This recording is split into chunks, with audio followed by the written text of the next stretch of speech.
안녕하세요. 매일 주와 함께 이정기 목사입니다. 안녕하세요. 이성미입니다. 자, 집사님, 네. 가장 힘든 순간마다 우리 말씀을 통해서 하나님의 음성이 들려질 때 네. 정말 큰 위로가 되잖아요. 그 음성은 어떤 느낌일까 많이들 궁금해하시잖아요. 뭐 소리로 들리나 봐, 뭐 울림이 있나 뭐 이런. 그런데 이제 이거 하나님이 내게 해주시는 말씀이다. 그리고 말씀 한 구절에 네. 그냥 그렇게 상황 때문에 문제 때문에 힘들어하다가 네. 그 말씀이 내게 위로가 되고 소망이 돼서 그리고 힘이 되고 능력이 돼서 네. 아무 일도 없었던 것처럼 그냥 벌떡 일어나고 예. 그 문제를 이렇게 정복하게 만드시는 은혜를 체험하지요. 네. 그러니까 정말 힘든 순간에 너 두려워 말라 내가 너와 함께 함이니라 놀라지 말라 나는 네. 너의 하나님이 됨이니라 예. 내가 너를 지명하여 불렀나니 너는 내 것이다. 내가 물 가운데 들어가도 물이 너를 침몰치 못할 것이고 불 가운데 들어가도 불이 너를 사르지 못하리라. 네. 뭐 그 순간순간 그 말씀 한 구절이 예. 얼마나 우리에게 큰 위로가 되는지.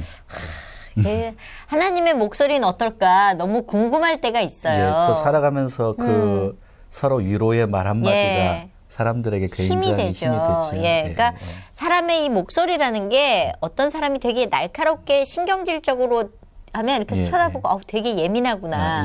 목소리로 모든 게 사실은 표현이 맞습니다, 되는 것 같아요. 맞습니다. 어떤 사람은 그냥 부르기만 해도 따뜻한 온기가 느껴지는 사람이 있는가 하면 사람의 목소리가 주는 영향이 되게 크잖아요. 맞습니다. 특히 이 엄마가 군대 있을 때 아들들이 그렇게 많이 운다며요. 전화했을 때 밥은 먹었어? 그럼 울컥해서 엉엉 운다고요. 예, 그래서 그 소리가 주는 목소리가 주는 영향이 굉장히 큰 것 굉장히 같아요. 큽니다. 예. 자, 오늘 만나보실 분은 아마 이분 목소리가 지금도 다른 방송에서 울리고 있을걸요. 엄청난 소리를 갖고 계신 분 화면으로 만나보시죠.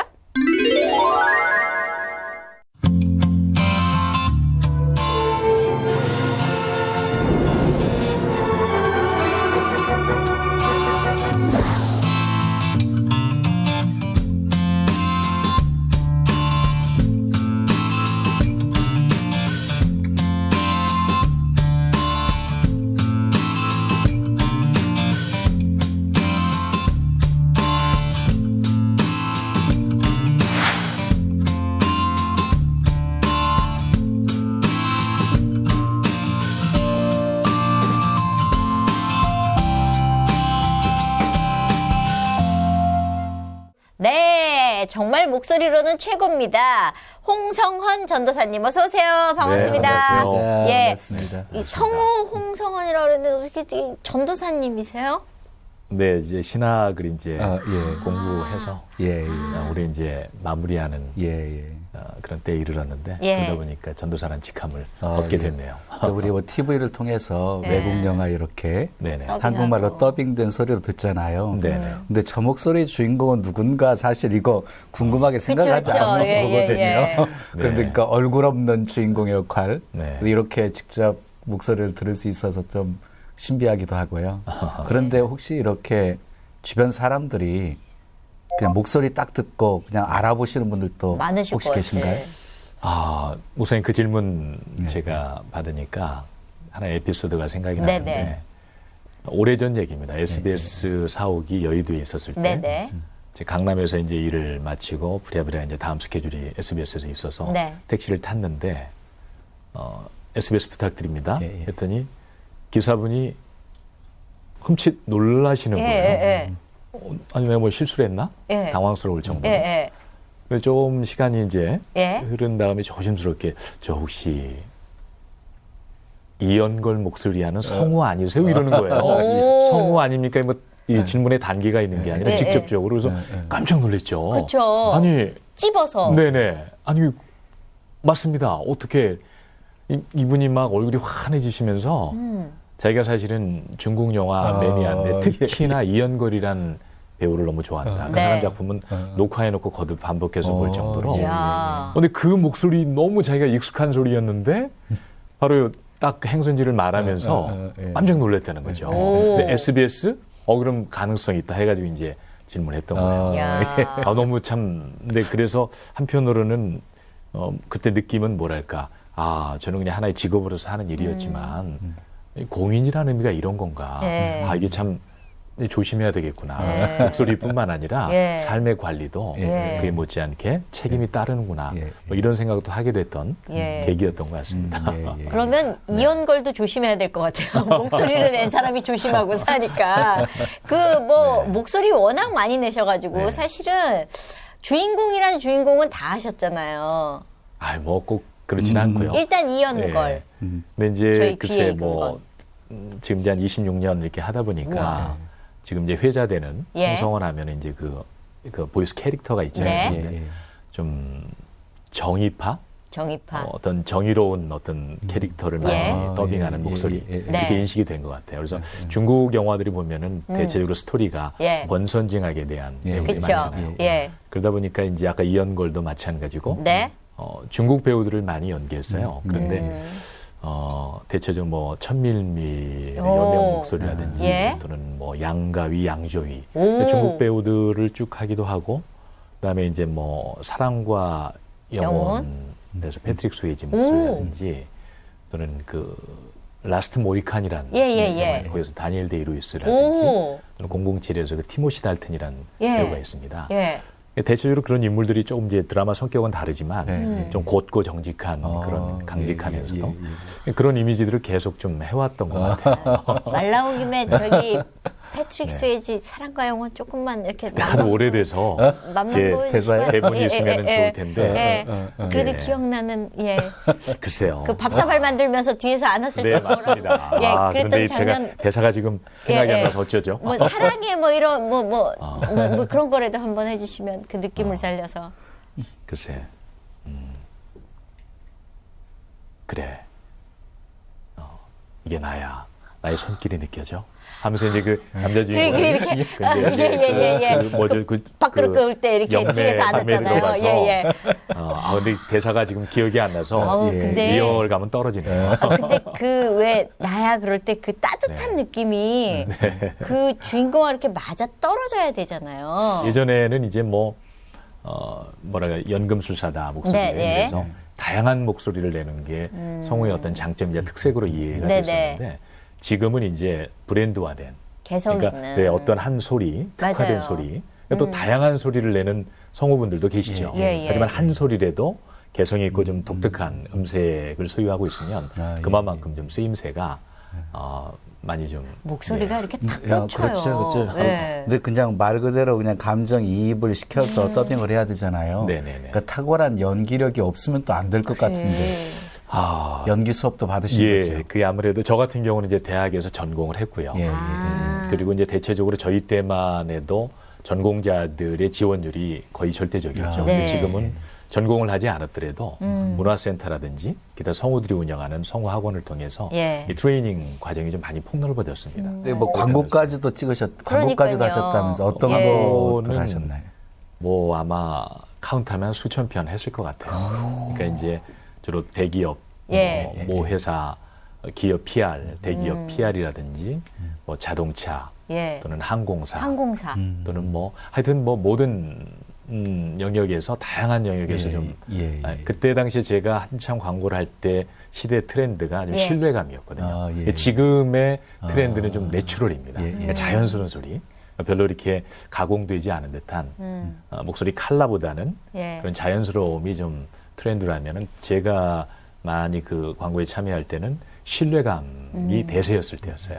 근데 그렇게 좀 인식이 됐던 모양이에요. 홍성원 씨 하면 좀 신뢰감을 준다 그래서 많이 좀 또 좋은 역할을 또 감당하셔서 더 그런 이미지도 있는 글쎄 거죠. 뭐 그런 게 아무래도 없지 않아 있을 것 같습니다. 무례한 부탁이지만 그거 한 번만 해주세요. 에커스 그거 있잖아요. 젊음 지킬 것은 지킨다.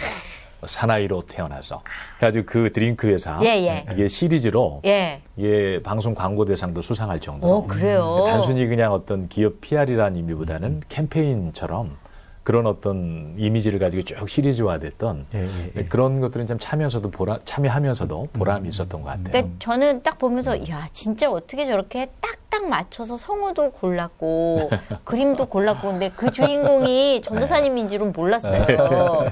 그러면 말 나온 김에 그 날라다니는 비행기 하셨던 것도 좀 비행기. 항공회사 뭐 아름다운 동행, 암흑의 항공 뭐 이런 식으로 예, 뭐. 왠지 거기에 이렇게 타면 부드러운 구름 위에 이렇게 있는 것 같은. 그러면 항공 것도 했으면은 뭐 밑으로 지나가는 지하철도 이렇게 하셨나요? 지금도 오래전에 녹음한 건데 예. 지금도 들려지고 있더라고요. 아, 그래요? 한번 멘트를. 뭐 1호선부터 4호선 타시는 분들은 늘 들으실 거예요. 그러니까 이제 2호선 같은 경우는 출입문 닫습니다. 출입문 닫습니다. 그러더니 4호선, 3, 4호선은 이제 이 역은 전동차와 승강장 사이가 넓사오니 내리실 때 조심하시기 바랍니다. 이런 멘트. 또 안전 대피요령 이런 부분을 같이 녹음해서 현재 사용되고 있습니다. 야, 근데 사실 이렇게 연기를 하는 사람보다 저는 더 힘들겠다고 생각을 하는 게 소리로만 전달을 해야 되는 거잖아요. 그러니까 몸을 쓰는 것도 아니고 우리가 전화 통화하면서 상대방 느끼는 게 참 어려운 거잖아요. 근데 목소리로 연기하는 거 힘들지 않으세요? 네, 맞습니다. 아무래도 이제 뭐 스크린이나 브라운관 또는 무대 같은 데서는 목소리뿐만 아니라 표정이라든지 아니면 동작을 통해서 충분히 입체적으로 캐릭터를 묘사할 수 있는데 저희는 이제 목소리 안에 그 모든 걸 다 담아서 함축해서 묘사해야 되기 때문에 좀 더 섬세한 표현력 이게 필요하죠. 그리고 저희가 이제 목소리만 들리지만 저희가 연기할 때는 아주 좀 지나치게 표현하면 가관이다 할 정도로 뭐 액션이다 그러면 저희가 직접 액션 배우 가만히 서서 이렇게 그렇지 감정입이 아니니까 진짜 액션 영화 더빙할 때는 액션 한 편 찍는 것 같아요. 땀이 이렇게 다 젖을 정도로 그렇게 해야만 리얼하게 그러니까 단순히 그냥 그림의 비주얼에 입히는 것보다는 동화돼서 제가 그 인물이 그러니까 사람들이 입히기만 하는 거 쉽지 않느냐 그러는데 정말 그 충분히 동화돼서 그 인물로 직접 등장하는 것처럼 그런 사실감을 스스로 내적으로 간직하고 해야 살아있는 연기가 되기 때문에 그런 부분이 있는 것 같습니다. 무술 영화 같은 거 하시고 나면 지치시겠는데요? 정말 그렇습니다. 그죠? 제가 예전에 SBS에서 이연걸 설 특집으로 일주일에 4편인가 맞아요. 예. 제가 그거 하면서 목이 완전히 왜냐하면은 요즘은 이제 웬만한 호흡 같은 경우는 다 이렇게 그대로 살려주거든요. 근데 이연걸 초창기 영화 같은 경우는 그게 없었기 때문에 모든 호흡을 직접 연기자가 다 해야 되는 거예요. 그러니까 그걸 또 대충 할 수가 없잖아요. 그쵸. 그러니까 그런 면에 그런 생각이 납니다. 그만큼 그 그림이 보여주는 대로 충분히 호흡을 끌어낼 수 있는 에너지를 갖고 연기를 해야 되기 때문에 그만큼 사실은 어려운 작업인 것 같습니다. 많은 더빙 하셨는데요. 성경 통독도 하셨다면서요? 네, 제가 이제 한 20년이 훨씬 넘었네요, 목사님. 그 개역 한글 처음에 이제 기독교 음반회사에서 제안이 와서 제가 이제 그때 뭐 불이 나게 일정이 좀 촉박하다고 해서 불이 나게 녹음을 했어요. 그래서 좀 기회가 한 번 더 주어진다면 이건 오래 남는 건데. 그랬는데 한 10여 년쯤에 또 개역 개정에 대한 또 의뢰가 또 있어서 그렇게 해서 개역 한글, 개역 개정 두 차례 제가 이 속독으로 성경 전체를 녹음한. 제가 요새 그거 듣고 있습니다. 들으면서 말랄랄라는 그거 이렇게 들으면서 이거를 빨리 읽으신 걸까 아니면 천천히 녹음을 하고 빨리 땡겨서 해줬을까 궁금했었거든요. 제가 처음에 속독으로 했던 거는 전체 창세기부터 계시록까지가 57시간 안에 소화를 해야 됩니다. 그러니까 태초에 하나님이 천지를 창조하신 태초에 하나님이 천지를 창조하시니라 이런 속도.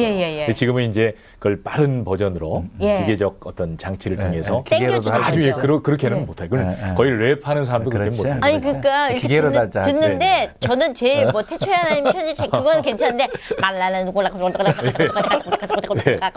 네 맞습니다. 그렇게 막 나오더라고요. 네, 그건 기계로 이제 좀 변조한. 그러면 저희 조금만 들려주실 수 있는 예수님.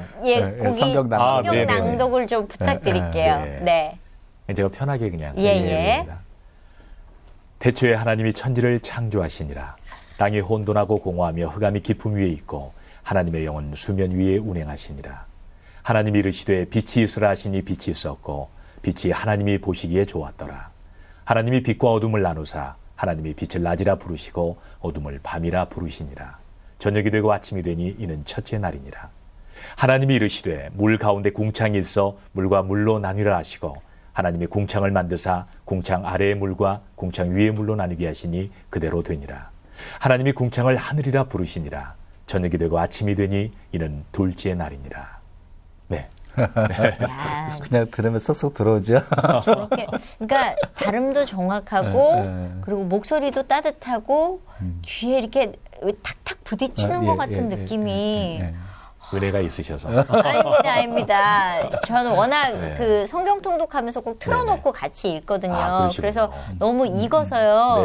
오늘 벤달에서 사실 되게 설레고 왔었거든요. 제 어릴 때 꿈도 성우였었고요. 근데 우리 집사님도 성우셨구나.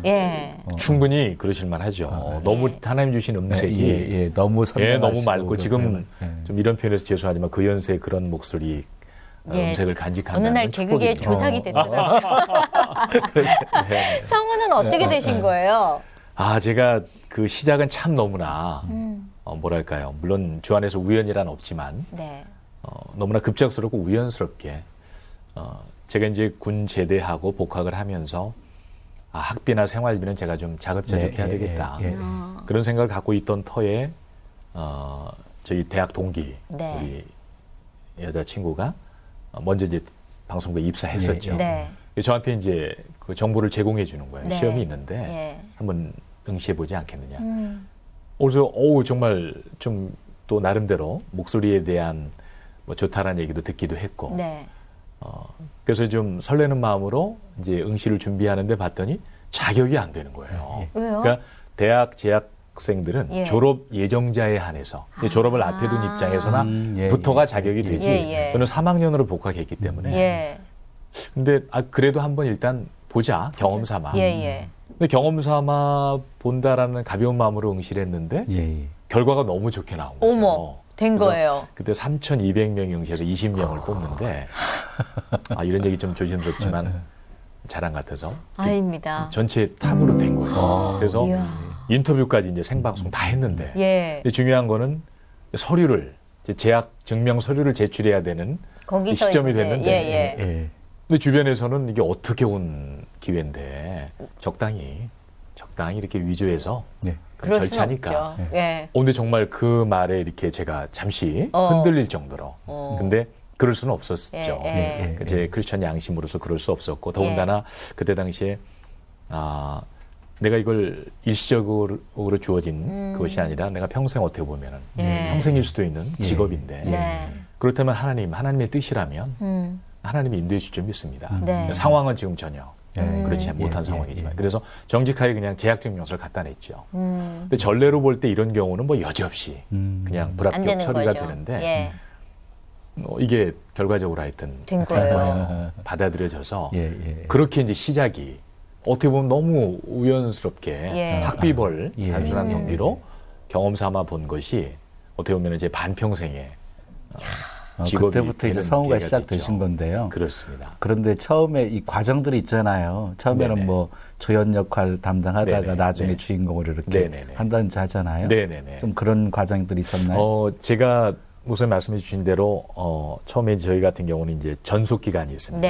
그래서 이제 기본적인 트레이닝을 하고 프리랜서가 되면서 본격적인 이제 활동이 시작이 되는데 제가 이제 아까 이제 3학년 때 들어갔다고 그랬지 않습니까? 그러니까 이제 저희 같은 경우는 연극영화과다 보니까 졸업 공연 준비도 해야 되고 그러니까 학교에서 있어야 되는 시간이 많은 거예요. 많죠. 근데 배역 해놓으면은 제가 없는 거죠. 그렇죠. 그러니까 처음에는 굉장히 기대주였었는데 이제는 실망시키는. 그렇죠. 그러니까 이제 아무래도 찬밥이 자꾸 밀리는 거죠. 그러니까 어쩔 수 없이 저는 또 학교 졸업하는 입장이니까 또 졸업 공연 준비 때문에 또 시간을 할애해야 되고 그런 속에서 이제 그런 어려움이 있으면서 제가 입지가 굉장히 힘들어지는.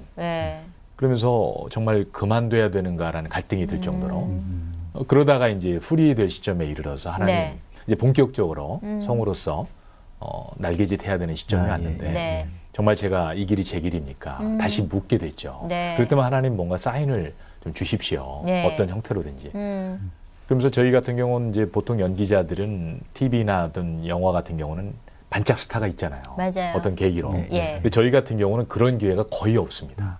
왜냐하면 목소리로만 연기하기 때문에 충분한 경험과 연륜이 쌓이지 않으면 주요 배역을 할 수가 없어요. 그러니까 단역부터 하면서 자연스럽게 이런 과정을 필수적으로 겪어야 되는데 저 같은 경우는 마치 하나님의 응답인 것처럼 그때 당시에 이해하기로는 프리랜서 된 지 얼마 되지 않은 내 습에서 연락이 온 거예요. 근데 그게 굉장히 중요한 장편 주말 드라마의 주인공이었어요. 죄가 맞습니까? 계속 되물을 정도로. 예.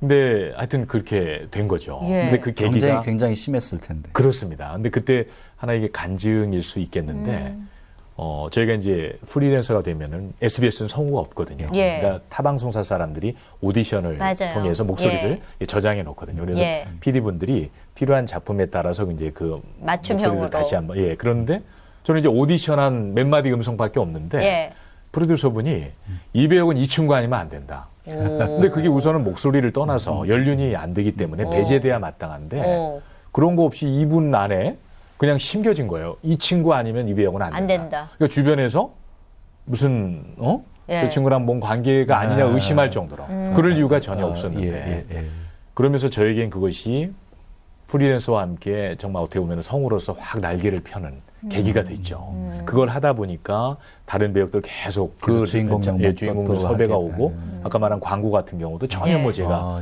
특별히 홍보한 것도 없는데 듣고 관계자들이 이런 역할이 맞겠다. 이런 식으로 하나님이 에이전트가 되셔서 그냥 매니지먼트를 직접 하시는. 그러니까 어떻게 보면은 너무 쉽게 어떻게 보면 제가 별로 애쓴 것 없이 너무 많은 분들이 이렇게 기억해 주시고 찾아주셔서 돌이켜보면은 정말 주님이 하셨습니다라고 말할 수밖에 없는 제 어떤 뭐 목소리 아니면 어떤 연기적 역량 그런 것들을 별로 자랑할 것이 없는 한때는 그렇게 착각도 했었지만 뭐 그런 생각이 목사님 듭니다. 그런데 성으로만 많은 활동을 하신 것이 아니라 뭐 문화 사역도 오랫동안 하셨다면서요. 제가 목사님 공교롭게 방송 활동 시작하던 그 즈음에 또 문화 사역도 같이 병행을 하게 됐습니다. 그럼 어떤 사역들? 제가 80년대 후반에 첫 제 공식 사역이라고 할 수 있는 게 찬양 사역이었습니다. 그래요? 이제 가수와 성악가들로 구성된 중창팀이었는데 이제 그 비어 있는 베이스 파트 그 한 자리를 제가 참여하게 된 거죠. 그럼 찬양도 잘하시네요. 아니 그래서 그냥 3년간 그 사역을 했는데 보니까 그것이 사역이 이런 것이다라고 하는 걸 경험시켜 주시는 하나님의 섭리셨던 것 같아요. 근데 3년 정도 되면서 제 마음속에 하나님 제 전공과 달란트를 통해서 이런 사역을 하고 싶습니다. 이런 소원을 갖게 하시더라고요. 기도하던 중에 마침 사랑의 교회 우물가 선교회라는 곳에서 연락이 온 거예요. 그러니까 이제 고옥하는 목사님이 개척하셨던 교회잖아요. 그때 당시에 이미 뭐 부흥 성장하던 교회였고 강남에 자리를 하면서 또 그 즈음이 강남의 유흥가가 막 이렇게 생기기 시작하던 시기였어요. 그래서 옥 목사님이 이제 사랑의 교회 어떤 목회 적용점 차원에서 강남에 있는 유흥가 사람들을 대상으로 복음을 전해야 될 책임을 느꼈던 거죠. 그런데 그렇게 해서 우물가 선교회라는 곳이 태동이 됐고 이제 사역자도 임명이 됐는데 거기에는 뭐 다양한 분들이 이제 그 사역에 헌신도 했지만 또 적지 않은 분들이 그 유흥가에 종사하던 실제적으로 이런 분들이 멤버십이었어요. 뭐 룸사롱 사장 아니면 마담 분들. 그러니까 이제 이런 분들이 참 억세시잖아요. 그렇죠. 그러니까 펠로우십이 어려움이 있고 그런데 이제 이분들을 좀 더 부드럽게 좀 접점을 만들기 위해서 뭐가 필요할까 그 당시 담당 목사님께서 생각하시다가 이분이 이제 문학을 전공하신 분이라 희곡을 쓰신 거예요. 그래서 이걸 연출할 사람이 있으면 하나님의 뜻을 알겠습니다. 저는 그때 당시에 이제 제 전공을 통해서 사역하기를 기도하던 때였고 이 하나님이 또 거기서 또 에이전트 역할을 하신 거죠. 그러면서 이 시작된 문화 사역이 이제 매년 어떤 그 창녀 마리아라는 제목으로 공연이 됐는데 원래 한 해만 계획됐었는데 이 시리즈로 3년이 된 거예요. 그래서 마지막에는 이제 고 김자옥 권사님이 타이틀롤을 맡으시고 그리고 이제 이런 유력한 연기자들이 자발적으로 참여하면서 물론 연출은 제가 했고요. 그러면서 이제 이것이 좀 지속적으로 이 사역이 될 필요가 있겠다. 그래서 드라마 전도단이 태동이 됩니다. 그래서 찬양, 영상, 월십 댄스, 그다음에 이제 또 그 찬양, 영상, 드라마, 월십 댄스 이런 어떤 그 디파트먼트로 이제 복음을 전하는 전문 팀이 태동이 된 거죠. 제가 책임을 맡게 됐고 그러면서 이제 단장님이 되신 거네요. 쉽게 그렇죠. 디렉터 역할. 그러면서 저는 그때 너무 감사했죠. 내 하나님 저를 준비시키신 대로 그대로 쓰시는구나. 너무 아주 신나게 사역했던. 그래서 이제 첫 사역이 제가 대천해수욕장에서 노방에서 4박 5일간 이 드라마를 통해서 600명이 결신되는. 그래서 이제 막 그게 탄력이 붙으면서 이제는 여름마다 열전이라는 이름으로 열린 전도여행이라는 이름으로 각 해수욕장을 이제 순회하는 거예요. 그러다가 이것이 확장이 돼서 이제 탐문화권으로. 그래서 이제 이런 문화적인 어떤 메소드로 예. 수단과 장치들로 이렇게 효과적으로 복음을 전할 수 있구나. 그래서 문화예술 영역의 어떤 이 복음 사역에 대한 눈들이 점점 열리기 시작하면서 그러다가 이제 나중에는 현재는 종신 선교사들로 구성되어 있는 아틀이라고 하는 팀이 있습니다. 네. 거기랑 또 자비랑 선교팀인 액츠팀 네. 이게 3개 팀이 함께 또 연합을 해서 팀즈라는 이름으로 또 대학로에 이제 또 저희가 구심점을 마련했죠. 예. 그게 80년대 후반 정도 90년대 90년대 예. 2000년까지 2000년대 초반까지 그러면서 그 대학로에 방황하는 젊은이들 또 특별히 연기자들 참 힘들잖아요. 그쵸. 어렵게 뭐 예술한다고 힘들게 살아가고 있는 그 친구들에게 정말 진정한 그리스도가 소망임을 말할 수 있는 역할을 저희가 해야 되겠다. 네, 그런 일들을 그래서 이미 아틀이라고 하는 곳에서는 월요일마다 매주 그 기다리는 예배라고 시작이 됐었어요.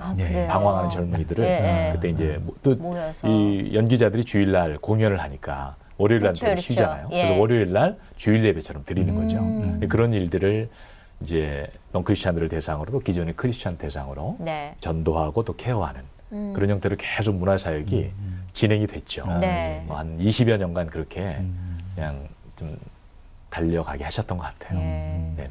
야, 그렇게 지금 얘기를 들으면 막 달려만 같이 중간에 삐기덕 찌기덕 이런 얘기는 없거든요. 방황을 분명히 맞습니다. 하셨을 거 아니에요. 방황도 있었네요. 지금 제가 이제 큰 그림을 얘기하는데 집사님 질문해 주신 대로 제가 99년이네요. 99년도에 정점이었던 것 같아요. 그 문화사역이 어떻게 보면은 히라고 하는 인칭대명사 히를 써서 그라고 하는 예수님이죠. 사복음서를 내용으로 해서 KBS에서 스팟도 하고 원래 종교 어떤 작품 같은 건 안 되는데 그렇게 상황을 허락해 주셔서 스팟도 하고 그래서 200여 명의 전문가들이 연기자와 스태프들이 참여해서 어떻게 보면은 우리 한국 기독교사에서 굉장히 획기적인 대작이었죠. 그때 당시에 제작비라든지 인력 이런 게 정말 가장 광범위하고 큰 규모로 진행됐다 할 정도로 근데 중요한 건 저희는 뭐 그런 쪽에 포커싱보다는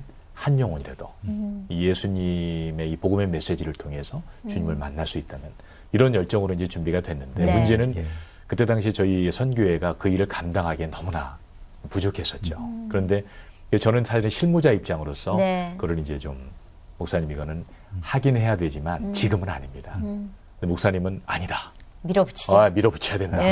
해가지고 막 이제 이 2달 가까이를 실갱이를 했던 것 같아요. 목사님 좀 미뤄야 됩니다. 근데 결국 제가 졌죠. 그러면서 이제 시작이 되다 보니까 제가 이게 내적으로 준비가 안 된 상태에서 부담을 갖고 하다 보니까 그리고 200여 명이 참여하는 대작이다 보니까 얼마나 할 일이 많겠어요. 제가 이제 총 감독이란 직임을 그래서 배우들 개런티 문제, 뭐 연습 스케줄, 공연 스케줄, 관리 문제 이러니까 제가 확 늙죠. 주님과의 이 친밀한 관계는 온데간데 없어지고 완전히 그냥 그 일 자체가 고역이 돼서 그렇게 1년여를 한 거죠. 그래서 제가 신경성 원형 탈모증으로 정말 머리가 몇 가닥 안 남을 정도로 그런 정도로 제가 사실은 그 문제가 있었죠. 제 입장에서. 그렇게 되면서 이제 끝나고 났을 때 제가 완전히 탈진돼 버린 거예요. 그래서 목사님 쉬겠습니다가 아니라 저 이제 그만하겠습니다.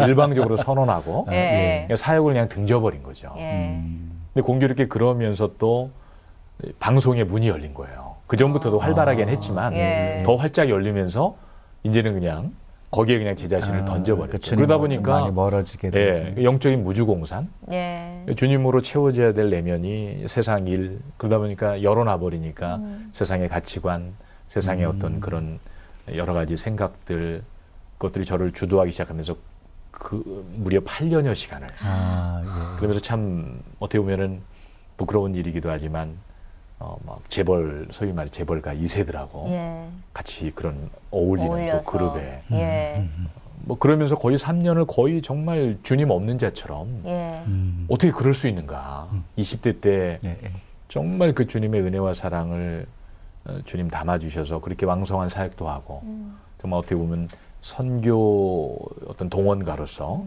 역할을 했던 사람이 완전히 이거는 전혀 다른 제가 이해가 안 될 정도로 그런 정말 깊은 방황의 시간이 있었죠.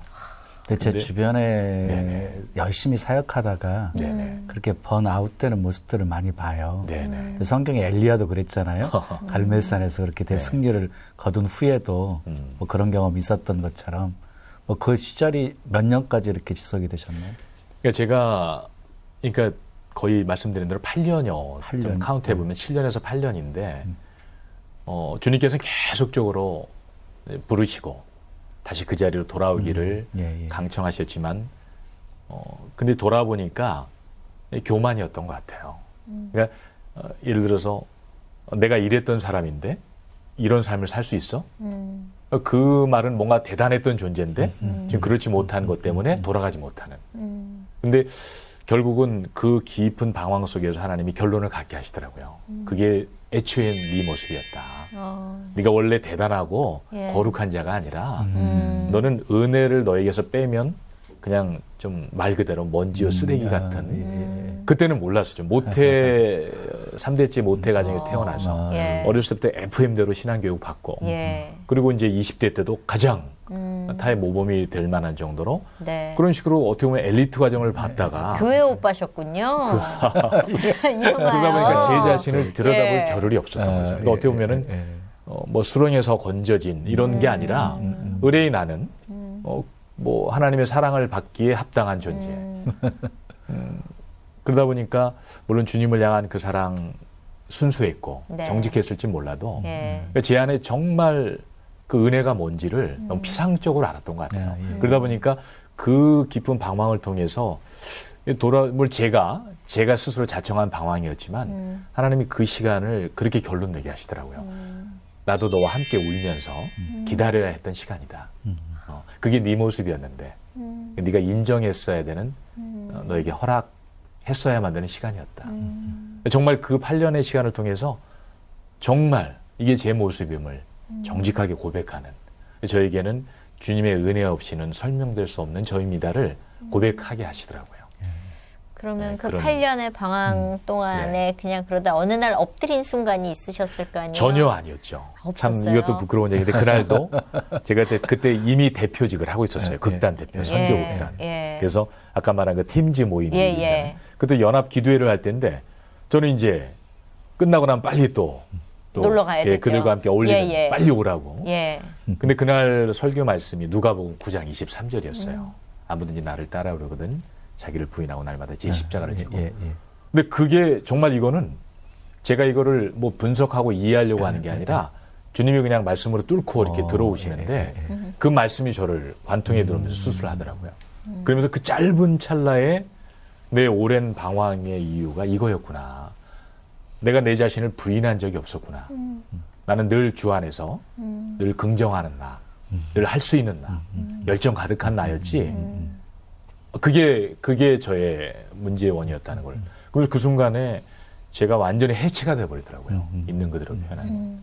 그래서 하나님께서 그렇게 부르셨던 것 같아요. 이미 제 오랜 자기 절망의 끝자락에서 말씀을 통해서 그래 이제 네가 무너진 그 자리에 내가 시작하겠다라고 하는 말씀으로 들렸던 것 같아요. 그 말씀이. 그러면서 놀랍게 하나님께서 회복시키시면서 정말 복음이 저를 점령하는 몰랐던 복음이 아니지만 그 복음이 실제되면서 그 복음의 그 실제됨이 자기 절망 죄밖에로는 설명돼서 존재적 죄에 있는 나에 대한 인식과 함께 십자가가 보이고 그 십자가를 통해서 새롭게 된 나 이런 단계로 쭉 정리가 되면서 하나님께 놀라운 회개와 함께 돌이키셨던 것 같습니다.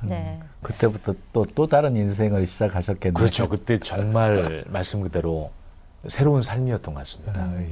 그러면 이제 그 모범생인 때 결혼을 하셨을 거 아니에요. 교회 오빠로 살다가 누군가와. 그러면 와이프 된 사람은 이 세상에서 제일 좋은 시절을 겪다가 어느 날 저 오빠 왜 저렇게 됐지 하는 순간이 있었을 거거든요. 우리 집사님이 통찰력이 아내 같은 경우는 저보다 더 했죠. 어쩌면 어렸을 때부터 너무나 정말 어떤 크리스찬이지만 수녀 같다 할 정도로 생김새도 그렇고요. 말씨며 그러면서 이제 소원 중에 하나가 네. 정말 예수님 같은 남편을 만나게 해주십시오. 근데 처음엔 제가 그렇게 아내 눈엔 보였나 봐요. 그렇겠죠. 정말 가정적이고 뭐 처갓집이 잘하고 또 영적으로도. 근데 이 모습, 제 방황의 이 모습이 저는 감추려고 했거든요. 근데 하나님이 대자보를 쓰시더라고요. 그래서 저는 정말 그때 당시에는 아내를 속이려고 한 게 아니라 아내가 너무 힘들어할 걸 알기 때문에. 근데 하나님께서는 그땐 몰랐죠. 근데 그것이 아내를 다루시는 또 섭리였던 거예요. 그러니까 아내도 자기의, 자기가 고백하는 거예요. 자기 입으로. 당신을 통해서 가장 기대했던 남편의 어떻게 보면 그 배신이잖아요. 그렇죠. 이걸 통해서 그 절망을 통해서 소망이 없구나. 내가 가졌던 소망이 허상이었구나. 정말 그래서 정말 진정한 신랑 되신 예수님을 깊이 만나면서 무엇보다 자기 안에 의의가 폭로되는. 그러면서 당신의 그 방황은 나는 경험하지 않았지만 나도 똑같은 가능성이 있는. 그러니까 이런 고백을 아내가 실질적으로 처음에는 물론 힘들었죠. 처음에는 정말 말도 못할 시간이 한 2년 정도. 아내가 막 거의 패닉 상태에서 고통하기도 했고. 하나님 어떻게 이럴 수 있습니까? 하나님에 대한 어떤 상실감 등등의 이런 과정이 있었지만 결과적으로 결국은 그것이 남편을 통해서 자기 자신을 만지는 섭리였음을 본인 입으로 고백을 하더라고요. 네네. 그런데 사역을 하면서 사역자들이 네네. 그 한순간도 잊어버리지 말아야 될 것이 그 내가 주의 일을 하는 게 아니라 그냥 주의 도구로 쓰임받는 거잖아요. 네, 맞습니다. 그러니까 내 힘으로 하는 것이 아니라 공급해 주시는 그 능력으로 해야 되는데 어느 순간에 그냥 막 사역에만 집중하다 보면 그냥 어떤 열매만 생각하면서 하다 보니까 이 공급되는 능력이 어느 순간에 바닥나 버려서 그냥 이렇게 낮아버지는 이런 모습들이 많은 것 같아요. 예, 목사님 그렇습니다. 그러면은 뭐 지금은 사모님께서 너무 행복하다 얘기하실 수 있을 것 같은데요? 예, 좀 뭐 집사님의 그 질문, 제가 의도가 있으실 것 같아요. 정말 그렇습니다. 그런 면에 사실은 신학도 아내의 강청에 의해서 하게 됐고요. 누가 그러더라고요. 50 넘어서 아내하고 잘 살 수 있는 방법은 50까지 속 많이 새기던 그 남편이 정말 아내와 같이 교회를 열심히 다니면서 주일 성수뿐만 아니라 교회에서 같이 봉사하고 교회 잘 섬기고 하나님 일에 그냥 같이 따라주면 100살까지는 같이 살 수 있다고 여자들이 많이 참아내줄 수 있다 그러거든요. 지금 아내 말 잘 들으려고 무던히 애쓰고 있습니다. 잘 어렵지만. 그 말씀 50까지는 좀 그래도 그냥 그 이후라도 잘하면 되네요. 이제 왜냐면 50까지 여자들은 남편이 어느 날 바깥에서 일하는 동안에 아내들은 자기네들이 놀 수 있는 둥지를 만들어 놓거든요. 그러니까 50이 지나서 남편이 와보면 내 자리는 없는 거예요. 그러면 자꾸 곰국 끓여놓고 여자들끼리 놀러가고 막 이러잖아요. 근데 이제 그 자리를 메꾸는 유일한 방법은 남편이 주일 성수하면서 여보 내가 정말 당신 사랑하고 이러면 아내들이 녹아든대요. 그래서 100살까지 잘 살 수 있는 방법이라 그러더라고요. 알겠습니다. 근데 사실 그렇게 해서 시간을 갖고 오랜 시간 방황을 했었어야만이 내가 하고 돌아오는 기간이 필요했던 거잖아요. 물론 길었지만 그만큼 돌이켜보니까 또 방황이 긴 만큼 정말 죄가 더한 것에 은혜가 더하다고 결과적으로 깨달아지는 은혜는 참 컸던 것 같습니다. 그래서 어쨌든 그런데 그러면은 그렇게 은혜를 체험하고 나서 좀 터닝 포인트가 그때 있음으로 인해 가지고 신학을 하게 되신 건가요? 그렇진 않고요.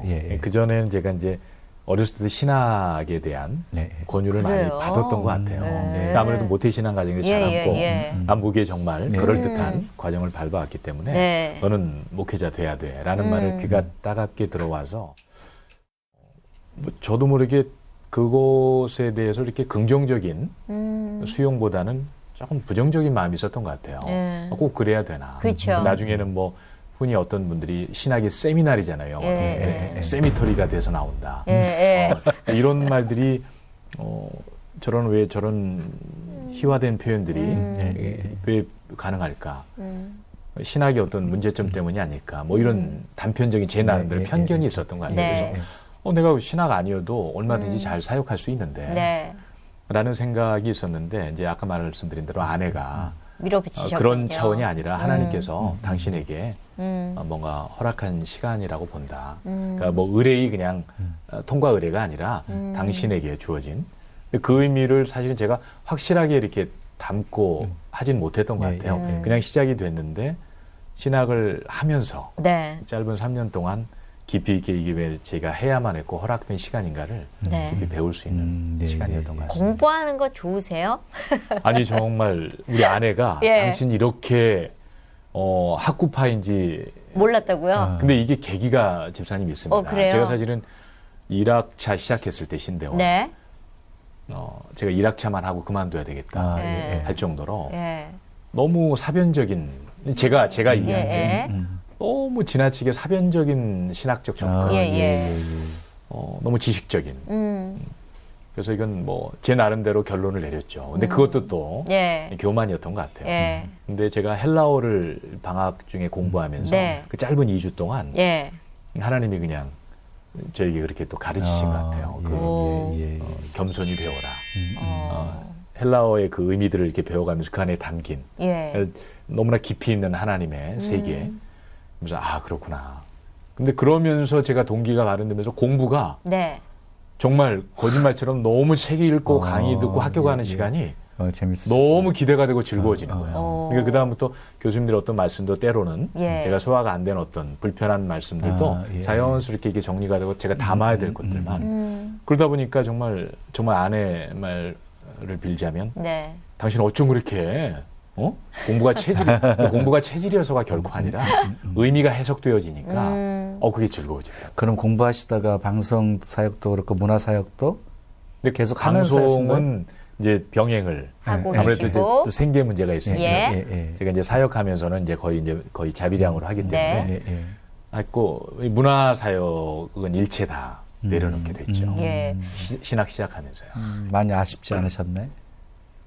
목사님 그때는 몰랐거든요. 그때는 신학에 집중하기 위해서 내려놓는다라는 마음이었는데 그것이 어느 일정 시간 지나니까 20여 년을 저를 지탱해 오던 저를 설명할 수 있는 하나의 전부였었는데 그런 생각이 들면서 내가 여기에 너무 깊이 마음이 묶여 있었구나. 그러면서 하나님이 또 진단케 하신 거는 또 회개로 이끄시더라고요. 물론 주님 저에게 주신 바 은사와 재능을 조차서 가장 효과적으로 사역했던 장이었지만 주님보다 이것이 더 우선되지 않았는가. 그러면서 그런 걸 또 깨닫게 하시는. 그래서 좀 다 비워내고 문화사역뿐만 아니라 신학하면서 뭐 이런 사역 이렇게 막 그런 꿈들이 많았는데 공부를 하면 할수록 그게 중요한 게 아니구나. 정말 아까 목사님 말씀하신 것처럼 어떤 사역 일이 중요한 게 아니라 나에게 필요한 건 주님이구나. 그러니까 주님과 깊은 동행과 연합 속에 있을 때 되어지는 사역, 되어지는 삶인 거지 그거를 계속 깊이 있게. 그러니까 어떤 사역 어떻게 이런 말들이 점점 없어지고 무엇이든 주님이 말씀하시면 이런 쪽으로 제 고백이 조금씩 바뀌셨군요. 그러면 뭐 안 시키시든가요? 하나님이 뭐 좀 해보지 이렇게.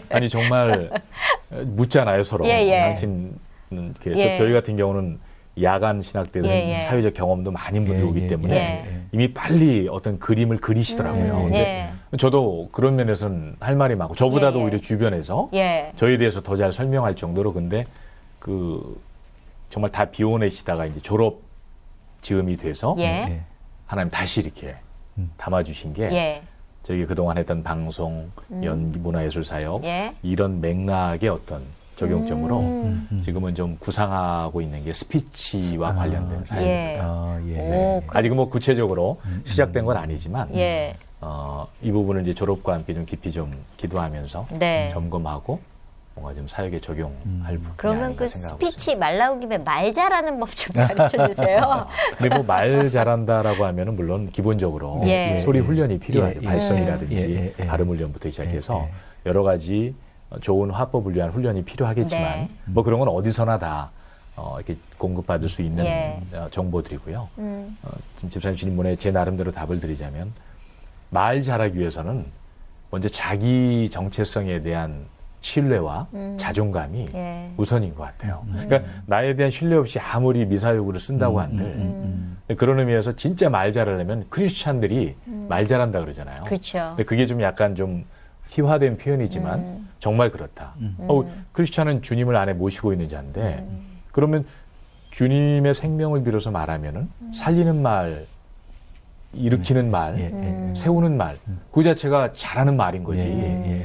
그런 의미에서 제가 이제 스피치 사역을 생각하게 된 것도 그런 정체성의 문제를 다룰 수밖에 없는 단순한 말 스킬이 아니라 정체성에 대한 부분을 다루려면 복음을 얘기할 수밖에 없고 그러면서 이렇게 말 잘한다는 거는 결국은 자기 신뢰에서부터 비롯된다 이런 생각을 갖게 되는 것 같습니다. 네. 근데 우리 스피치 이제 사역을 하시면서 복음과 좀 관련져 가지고 지금 사역을 하시려고 하시잖아요. 네, 맞습니다. 좀 어떻게 접근을 하시려고 하시는지. 지금 말씀드린 대로 우선적으로는 첫 대상은 크리스찬들인 것 같습니다.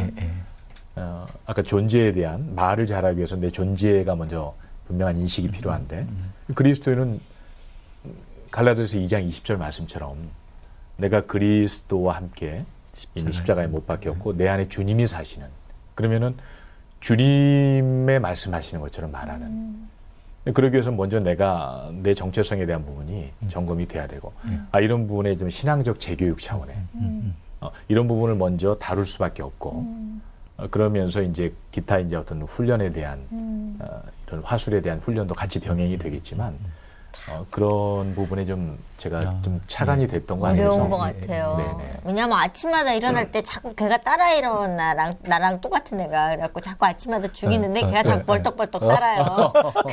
저희 같은 경우는 사실 말을 해서 먹고 사는 사람들이잖아요. 그러니까 말하신 것처럼 어떻게 말을 해야 되나라는 고민을 예수 믿고 더 많이 하는 거죠.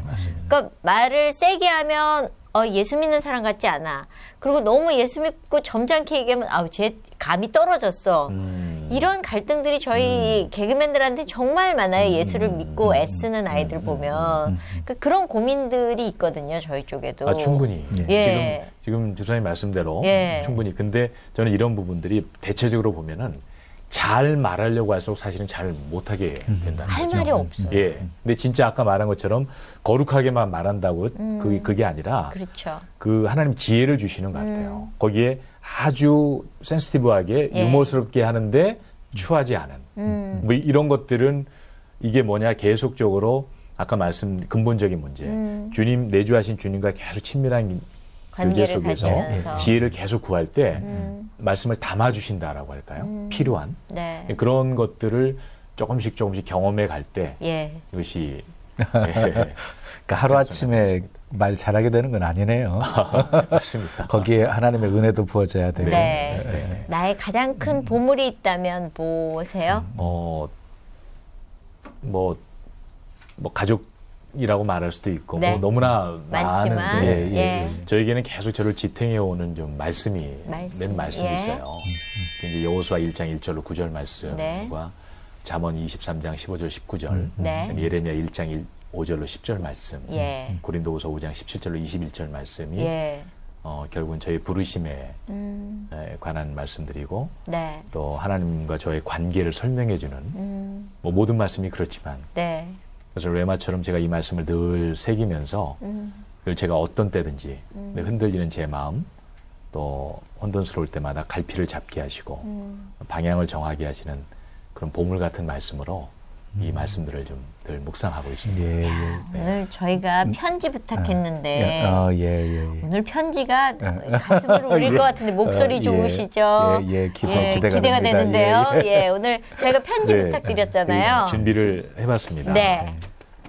제가 읽으면 될까요? 주님 신학의 첫걸음을 막 내딛던 3년 전이 생각납니다.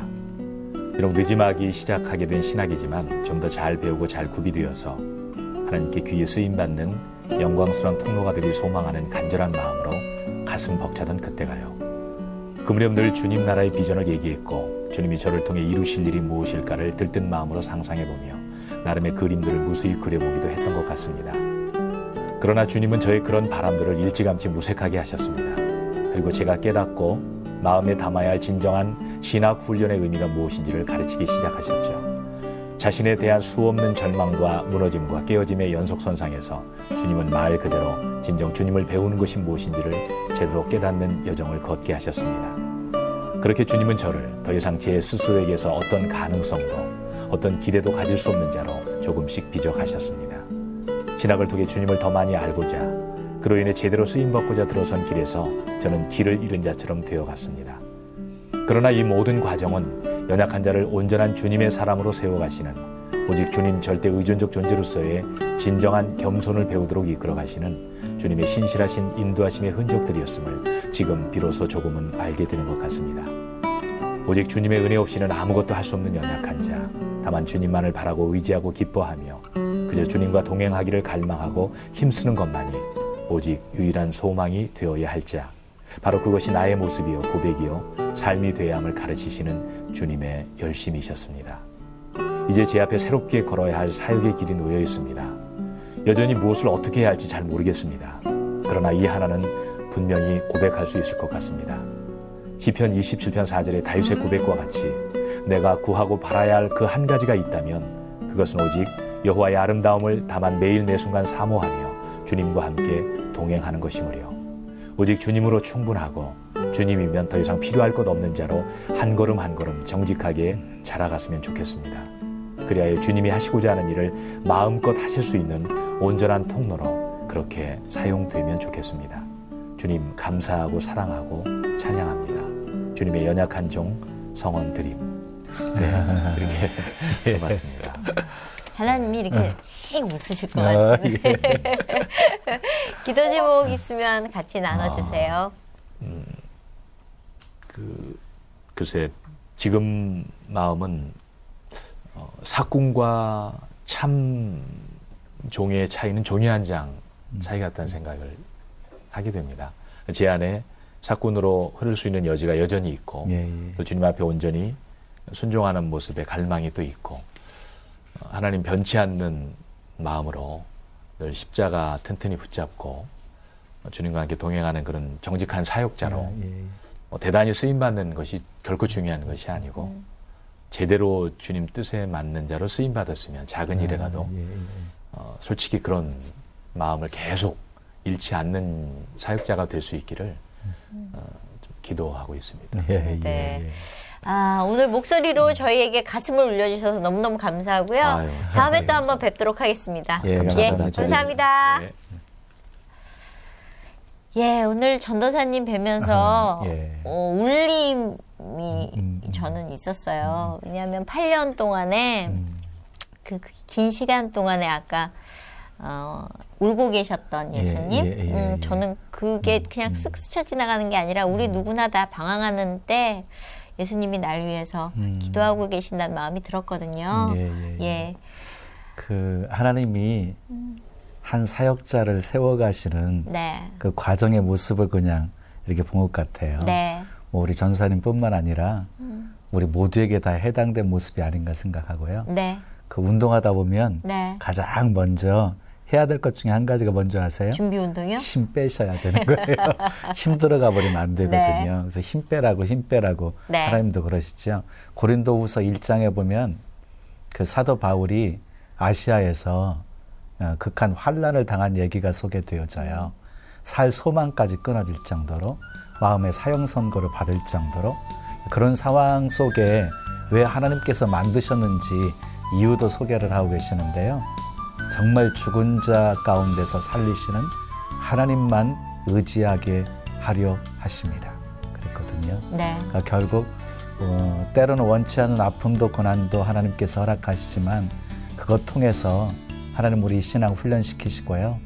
그리고 하나님만 의지하는 사람이 되어지면 필요한 능력도 지혜도 그리고 건강도 그리고 만남도 다 공급해 주셔서 멋지게 이 시대에 하나님 영광의 도구로 하나님이 쓰시는 거 믿습니다. 자 오늘 여기까지입니다. 저희 다음 시간에 또 오겠습니다. 감사합니다. 감사합니다.